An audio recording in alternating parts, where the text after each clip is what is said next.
My parents used to joke that I was their surprise. Not the kind of surprise you throw a party for, the kind you mutter about under your breath while pouring a second glass of wine. I grew up knowing I wasn't part of the plan. My name is Madison, I'm 37 now, and this is the story of how the house I bought for my family became the very thing they used to betray me. The worst part? I should have seen it coming. I was born when my parents were already in their late 40s. My sister Emily was 10 years older and already the golden child by then. Straight A's, violin prodigy, homecoming queen in training. According to my mother, Emily was everything we hoped for, and I was the child they never expected. She never said it with cruelty, but somehow that made it worse. "You were a late gift," she'd say, like I was a sweater that arrived after Christmas. My earliest memories weren't of lullabies or bedtime stories. They were being dropped off at my grandparents' house before the sun came up, my father jingling his car keys as he handed me off. "You wanted her," he'd mutter to my grandfather. "She's all yours." I was 5. But my grandparents never made me feel like an obligation. Their home was warm, filled with books and cinnamon, and a love so quiet it wrapped around me like a blanket. My grandfather, a retired math professor, used to tell me, "Numbers don't lie, Madison. People do. But numbers? They tell the truth." We spent hours solving puzzles at the kitchen table, his hands always steady, his voice always calm. My grandmother taught me to cook not because I had to, but because she said every recipe was a love letter. That house felt like the only place I truly existed. At home it was a different story. Emily barely noticed me. She wasn't mean, just absent. She lived in her own world of SAT prep and boys and phone calls with friends who giggled and whispered whenever I walked into the room. I tried to get my parents' attention. Good grades, perfect behavior, silence when I should have cried. Nothing worked. I became an expert at shrinking, at becoming smaller so others could shine. I remember once, in 5th grade, I won first place in a regional math competition. I came home clutching the ribbon, beaming. My mom was on the phone, laughing about Emily's college application. I waited until she hung up. "That's nice," she said, barely glancing at the ribbon. "Can you take the trash out?" I did. Every time Emily achieved something, the world stopped. My parents went to her debate tournaments, her science fairs, her prom send-offs. When it came to my events, they were always too tired. "You understand, don't you, Maddie?" they'd say. "We've just got so much going on." I learned not to ask twice. When Emily left for college, I thought maybe things would shift. Maybe without her around, they'd finally see me. But what happened instead was worse. I didn't just stay invisible. I became the help. I was 14 when my mom stopped cooking dinner altogether. One day she came home, dropped her purse on the counter and said, "You're old enough now. We expect dinner ready when we get home." That was it. No discussion. From that day on, I wasn't a kid anymore. I was the housekeeper. Every afternoon after school, I scrubbed toilets, folded laundry, and prepped meals. I knew the exact settings on our old washing machine better than I knew my own locker combination. While other girls my age were going to sleepovers, I was vacuuming under the couch and checking the oven timer. When I dared to protest, my dad would grunt, "You live here, don't you? You need to contribute." And if I hesitated, "Your sister always did her part." Only she hadn't. I remembered watching her leave dishes in the sink for days. I remembered how she'd sigh dramatically and hand off her chores to me when she had too much homework. But in their eyes, Emily was perfect. And I was just there. So I clung to school. It was the one place I felt seen. My teachers noticed my aptitude for math and economics. They encouraged me to compete in academic tournaments, and my grandfather, bless him, stayed up late helping me study formulas far beyond my grade level. "You've got something special," he told me one night, his eyes gleaming. "Don't let anyone convince you otherwise." At night, after I cleaned the dishes and turned off the lights, I'd sneak into my room and scroll through college websites on my old laptop. I dreamed of campuses far away. Places where no one knew I was the forgotten daughter. Places where I could start fresh.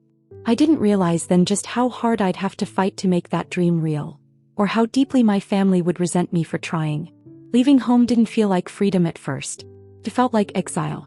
I packed my things into a single suitcase the night before move-in day and slept on the floor of my room, not because I had to, but because I wanted to remember what it felt like to be unwanted in your own house. My mother didn't cry when I left. My father gave me a stiff nod at the door. Emily didn't say anything at all. College was a different world. I wasn't the forgotten daughter there. I was the girl who solved complex equations in half the time. I was the one professors asked to stay after class and explain her process. I finally had a name that wasn't just a footnote to someone else's story. I worked 2 part-time jobs and lived on instant noodles and borrowed textbooks, but I didn't care. Every hour I studied, every dollar I saved, every sleepless night was a brick in the foundation I was building for myself. I called my grandparents every Sunday. They never missed a call. My grandfather wanted to know everything. My grades, my professors, what I was learning. My grandmother would send me little care packages with homemade cookies and handwritten recipes. "So you don't forget what love tastes like," she wrote once. I cried when I read that. I still have that note. By senior year, I had already secured an internship at one of the top financial firms in New York. I remember walking into that skyscraper lobby, heart pounding, wearing a suit that didn't quite fit right but made me feel powerful. I worked harder than anyone, stayed later, asked better questions, and people noticed. When I graduated, they offered me a full-time position on the spot. I didn't go home to celebrate. Instead, I moved into a tiny 1-bedroom apartment with creaky floors and terrible water pressure, and I danced barefoot in the living room with takeout sushi and cheap champagne. It wasn't glamorous, but it was mine. Every square inch earned. Every breath felt like proof that I'd survived. Over the next few years, I climbed. Slowly at first, then faster. Promotions, raises, bonuses. I became known for my accuracy, my no-nonsense approach, and my ability to see risk where others didn't. I never stopped working. Part of me was terrified that if I slowed down, everything I'd built would vanish. But a deeper part, one I didn't talk about, kept hoping that maybe, just maybe, someone back home would see. Would pick up the phone. Would say, "We're proud of you." They never did. It wasn't until I was 35 that the past came back to find me. It was a Thursday when I got the call. My grandfather had suffered a massive heart attack. Gone before the paramedics even arrived. My grandmother followed him less than 2 months later. She just faded. Like her soul couldn't survive the silence he left behind. I flew back for the funeral. Walked through the front door of the only home that ever felt like one. Everything smelled the same. The same clock on the wall. The same creak in the third step. But nothing felt the same. The air was too still. Too empty. My parents were there, older and quieter than I remembered, and for the first time I saw the cracks in their armor. My mother's hands trembled when she reached for a glass of water. My father's voice faltered when he spoke. Emily was there too, with her husband James and their twins, playing the part of the responsible daughter. But I could see it in their faces. They weren't there out of grief. They were there out of necessity. It was after the service that my father pulled me aside, his voice low. "We're not doing so well," he said. "Retirement didn't go the way we hoped. And Emily, she and James, they've had some setbacks." He didn't say what, but I didn't need details. I'd heard enough in that one sentence. They were drowning. And somehow I knew what was coming next. But I beat them to it. I didn't want to have another memory tainted by silence or guilt. So I made a choice. I used a portion of my savings, along with the inheritance my grandparents had quietly set aside for me, and bought my parents a house. A beautiful single-story ranch in a quiet neighborhood, easy to maintain, close to Emily's kids' school. A fresh start. I handed them the keys with a smile. My mother cried. My father hugged me for the first time in years. Emily said nothing. And for the first time I thought maybe, just maybe, I was part of the family. For a little while it felt like I'd done something good. Something is right. My parents moved into the new house with an energy I hadn't seen in them in years. My mother talked about garden plans and curtain patterns. My father offered to repaint the garage himself, though I knew he'd hire someone eventually. They called more often. Not to ask for money, but just to talk. At least that's what I thought. I let myself believe it. A few weeks after they settled in, my dad mentioned hosting a housewarming party. "Just a small one," he said. "Nothing crazy. A way to thank everyone who's helped us." I smiled. I told him I'd love to help plan it. He said they'd let me know once they had a date. But they never did. At first I didn't think much of it. I was busy with work, the markets were volatile, and I was leading 2 high-profile client portfolios. Still, every time I called to check in they were vague. "We're still figuring it out," my mom would say. "You know how your father is about planning," she'd laugh. My dad echoed her excuses. Something about timing, how they wanted everything to be perfect before inviting people. Started to feel tough. But I didn't want to push. I didn't want to be the paranoid daughter, the ungrateful one who always assumed the worst. So I gave them space. I waited. Then one Tuesday I had a meeting with my insurance agent. Just standard paperwork on the property, adjusting policies after the title had cleared. Toward the end, as she flipped through the file, she looked up casually. "Your parents came in last week, actually. They asked a few questions about title transfers." I blinked. "What?"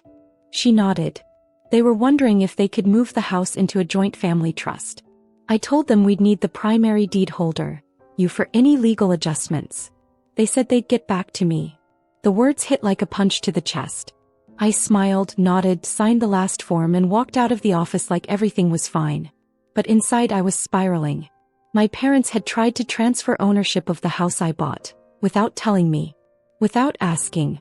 This wasn't a misunderstanding. This wasn't a missed phone call. This was betrayal, deliberate and quiet. The kind that sneaks in while you're still smiling. I drove home in silence that night. No music. No phone calls. Just the sound of my own breath, shallow and tight. I replayed every conversation we'd had since the house was purchased. Every vague answer. Every time they'd brushed off my offer to help plan the party. I should have seen it sooner. I should have known. Still, part of me clung to the idea that maybe I was wrong. Maybe it wasn't what it looked like.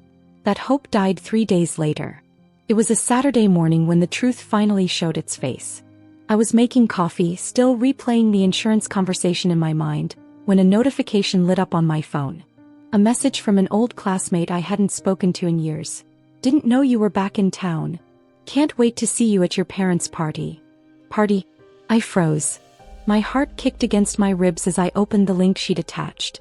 It led to a public Facebook post. Emily's post. A photo of the house I bought. Fairy lights strung along the porch. Tables being set up in the backyard. A catering truck parked in the driveway. Her caption read, "So excited for Mom and Dad's housewarming this weekend. Can't wait to celebrate their new beginning with everyone. Blessed family first." My mouth went dry. There were over 100 comments. "We'll be there. Looks amazing. You're such a good daughter, Emily." Even some of my old relatives chimed in, tagging each other with excitement. No mention of me. No tag.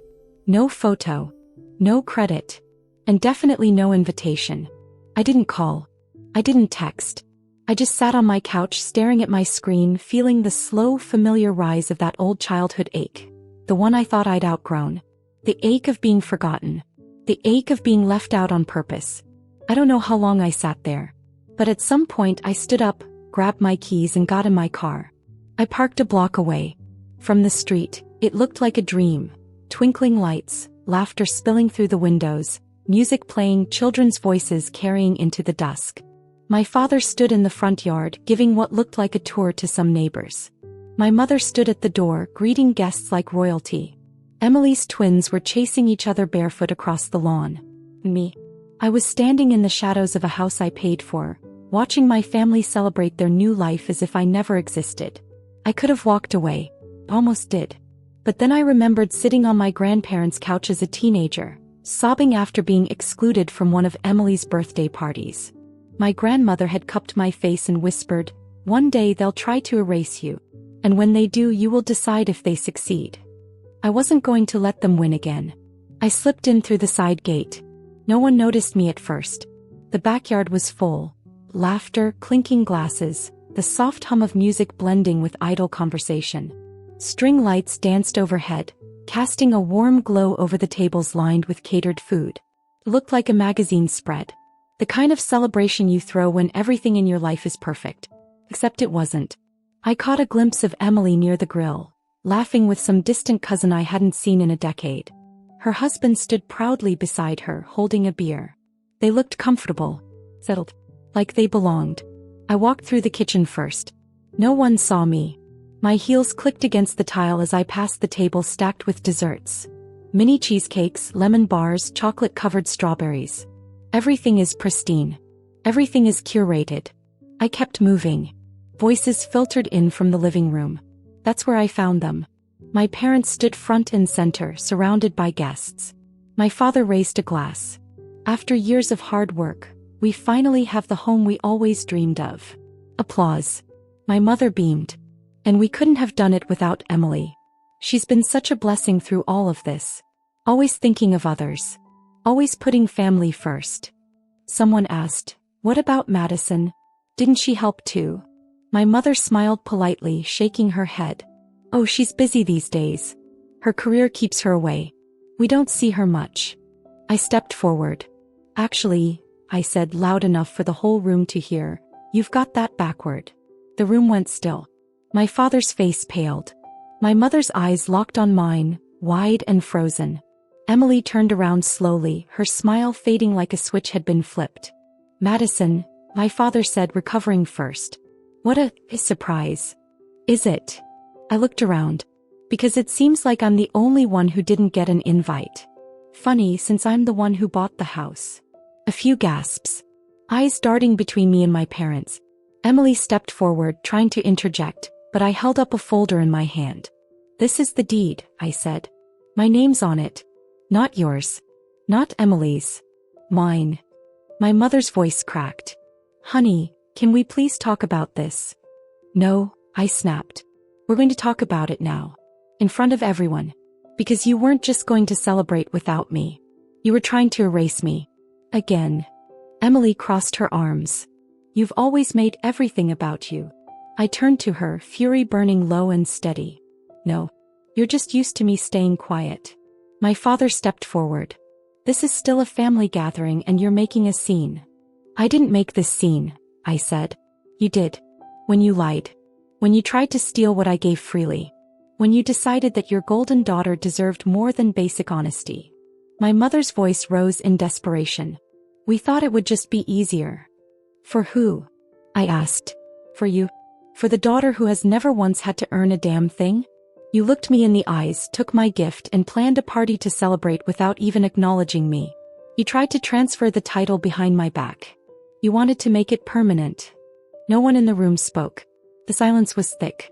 I looked at each of them, my father, my mother, my sister, and I saw it clearly. Not guilt. No regret. Entitlement. "This house was meant to be a beginning," I said. "But you made it a betrayal. And now it's done." Then calmly I turned to the guests. "I'm sorry, but this event is over. Everyone needs to leave." And they did. The aftermath was quiet. Unnervingly quiet. There were no shouting matches, no flying plates, no dramatic exits. Just the slow rustle of shame and embarrassment as people gathered their coats and purses and filtered out of the house one by one. A few guests nodded to me on their way out, some avoided eye contact. Others looked relieved. Like they'd been holding their breath through the performance and finally got permission to exhale. My father stood frozen near the fireplace, lips pressed tight, arms folded. My mother leaned against the wall, her face pale, her eyes wet but not from sorrow. More like disbelief that I'd ruined her perfect evening. Emily retreated to the kitchen, her kids clinging to her legs, whispering questions she didn't know how to answer. I didn't move. I waited until the last car drove off, headlights fading into the night. And then, without a word, I walked to the front door, opened it wide, and stood there, watching the only family I had left shift uncomfortably in a home they no longer had any right to occupy. "You've made your point," my father finally muttered. "Have I?" I asked. Because I thought I was just getting started. My mother's voice trembled. "How could you do this to us? After everything we've done for you?" I turned to her slowly. "Everything you've done for me?" I repeated, letting the words hang. "You mean raising me to believe I was an inconvenience? Making me cook and clean like a maid while Emily got praise for breathing? Or do you mean taking the house I bought you and trying to cut me out of it completely?" "You're being dramatic," she said. "This was about family. About protecting what we have." "No," I said. "This was about control. And you lost it." I grabbed the folder again, flipping to the deed, tapping the line with my name on it. "You live here because I allowed it. And now I'm in allowing it." Emily came back in from the hallway, her voice tense. "You're seriously going to throw us out? The kids have school. They've already moved their things. You should have thought about that before you tried to steal from me," I said. She narrowed her eyes. "You've always been so self-righteous. So desperate for someone to finally clap for you." I didn't flinch. No. I just stopped apologizing for existing. They didn't beg. Not really. There were a few more weak attempts to guilt me. A few comments about blood and family, and what will the neighbors think. But none of it mattered anymore. I told them they had a week to vacate. That I'd have the locks changed after that. Later that night the voicemails started. First my mom, sobbing angry back to sobbing. Then my dad, cold, distant, accusing me of destroying the family. Then Emily, who didn't cry but spat venom instead, blaming me for tearing everything apart, saying I'd ruined her children's lives. I blocked them all. They found new numbers. Sent emails. Messaged through distant relatives. And when that didn't work, my father left me one last voicemail that still echoes in my head. You've made your choice. So don't come crying when you're 50 and alone. Emily has children. A legacy. Just a job and an empty house. I didn't cry. I didn't call back. Instead, I opened a drawer, pulled out the last birthday card my grandfather had ever given me, and reread the line he'd written in his steady looping script. You are not an afterthought. You are the legacy. A week later, after they'd moved out, I walked through the house in silence. It was spotless, too spotless, like they'd tried to erase any evidence they'd ever lived there. But I could still feel it. The echoes of their laughter, the lies dressed up as family pride, the weight of all the words they never said and the ones they hurled too late. I didn't keep much. Most of their furniture was gone and I let them take it. I didn't want their things in my space. What I couldn't give away I boxed up for donation. And in the middle of it all, I found a small wooden box I didn't recognize, wedged behind a stack of framed photos in the upstairs closet. It wasn't labeled. No lock. Just old wood, worn edges, and something about it that felt heavy. Not in weight. In presence. Inside was a folded letter, the paper yellowed, the ink slightly faded. It was addressed to me in my grandmother's handwriting. I sat down on the carpet and read.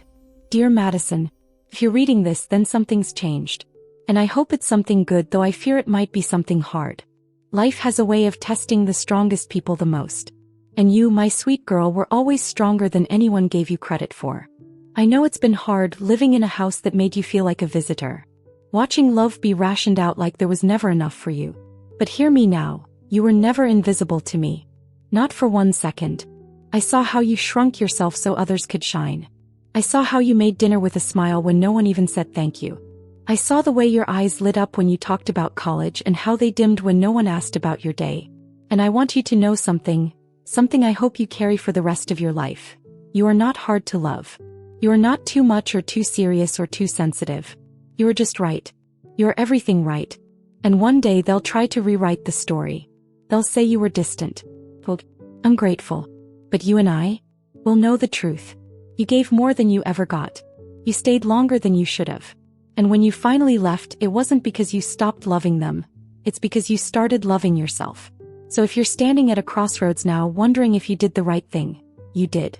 And if you're wondering whether you still have family, you do. I'm always with you. Every time you say no without guilt.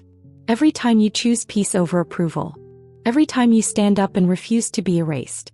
Love always, Grandma. I don't know how long I sat there, the letter pressed to my chest, tears running freely for the first time in weeks. Not from rage. Not from betrayal. But from the ache of finally being seen. That letter became my heirloom. Not the house. Not the money. Not the silence. Her words. Her belief in me. Her love. Unconditional, unwavering, and exactly what I needed to remember who I was. I folded the letter carefully and returned it to the box, placing it on the windowsill where the sun could touch it every morning. For the first time since everything exploded, I felt something like peace. A month passed. I didn't hear from them again, not directly at least. The silence was eerie at first, like the sudden absence of a storm you'd learned to live inside. But slowly it became comforting. The quiet wasn't empty. It was safe. I focused on work, took long walks without checking my phone every 5 minutes, cooked dinner for myself with actual care. The house was still too big for just me, but I wasn't ready to let it go yet. Not until I could look at it without hearing their voices in the walls. Then one afternoon I got a message from a cousin I hadn't spoken to in years. It was a simple text, a photo followed by a single sentence. Thought you'd want to know. The photo was blurry, taken from a car window. But I recognized the building instantly. A rundown apartment complex on the edge of town. The same one I'd lived in during my college years. Unit 2B. Second floor, corner unit. My first home away from home. The one with roaches, flickering lights, and a heater that never worked in the winter. In the window, taped hastily on the inside of the glass, was a bright yellow sign. Welcome, Emily and family. I stared at it for a long time. Longer than I should have. Not because I was gloating. Not because I wanted revenge. Because it was poetry. The same place I'd built myself from the ground up, scraping by with student loans and leftovers, was now their shelter. The same apartment that symbolized my lowest point had become their fallback. It wasn't schadenfreude. It wasn't even satisfaction. It was clarity. They had tried to strip me of what I'd built. And now they were forced to start over in the very place I'd once called rock bottom. A few days later I drove by. I didn't stop. Just slowed down enough to catch a glimpse. Emily was carrying groceries up the steps, one of her twins dragging a worn backpack behind him. My father stood outside talking on the phone. My mother sat in a plastic chair on the tiny balcony, her arms folded tight. No one looked up. I didn't wave. I didn't smile. I just kept driving. Not because I was cold, but because I had nothing left to give them. The karma didn't come with fire and fury. It came quietly. And it came just in time. A few weeks after that quiet drive-by, I finally decided to sell the house. Not out of spite, not out of pain, just necessity. It held too many echoes. Too many ghosts with familiar faces. I met with a realtor, signed the papers, and watched someone else fall in love with the open kitchen and sun-drenched living room. Let them make new memories. I was done letting mine haunt me. I found a smaller place on the other side of town. A cozy 2-bedroom condo with hardwood floors and a view of the city skyline. No guest room. No yard. No space waiting to be filled by people who never showed up. Just what I needed and nothing more. I hung up a few framed photos. Me in my cap and gown, me with my grandparents in front of the old maple tree in their backyard, me on a beach somewhere, smiling like I meant it. I unpacked slowly. Intentionally. Each item had to earn its space. One night, while sorting through old boxes, I found my college journal. Inside, in barely legible handwriting, was an entry dated the week before I left for school. It said, "I wonder if it's possible to build a life without needing anyone to clap for you." I smiled. Because I'd done it. Not just the job. Not just the home. But the healing. The standing tall even when no one noticed. The letting go. I wrote a new entry at the end of that journal. Just one line. Yes, it's possible. And it's enough. I didn't keep tabs on them anymore. If Emily got back on her feet, if my parents ever found comfort again, I wouldn't know. That chapter was closed. Not out of bitterness, but boundaries. Real ones. The kind that don't wobble every time someone cries family. I started making new traditions. Sunday mornings with coffee and silence. Birthday trips for one. I even got a dog, rescue mutt, old and a little grumpy. We were perfect for each other. He didn't need me to explain myself, and I didn't need him to be anything but real. And somewhere between walks in the park and quiet dinners at home, I stopped wondering if I'd done the right thing. I knew I had. I used to think family was about blood. About shared history. About duty. But what I've learned is this. Family is who shows up. Family is who sees you. Who holds your hand when the world goes dark and doesn't ask you to shrink to fit their comfort. For years I tried to earn my place in a home that only saw me as background noise. I cooked, I cleaned, I succeeded, I gave. I kept giving. Until I gave them a house. And even then it wasn't enough. Or maybe it was too much. Maybe my success was never the problem. Maybe it was the reminder that they couldn't control me anymore. But control isn't love. Silence isn't peace. And blood isn't always thicker than truth. So now I choose who I let in. I choose who gets to sit at my table, who gets to know my heart, who gets to stay. And that choice doesn't make me cold. It makes me free. I don't know if I'll ever see them again. I don't know if they'll ever try to reach out. But if they do, I'll have one question ready. What do you want? And more importantly, why no? To the ones listening, maybe you've been the outsider too. Maybe you've stayed silent to keep the peace. Maybe you've carried the weight of being the problem, when all you wanted was to be seen.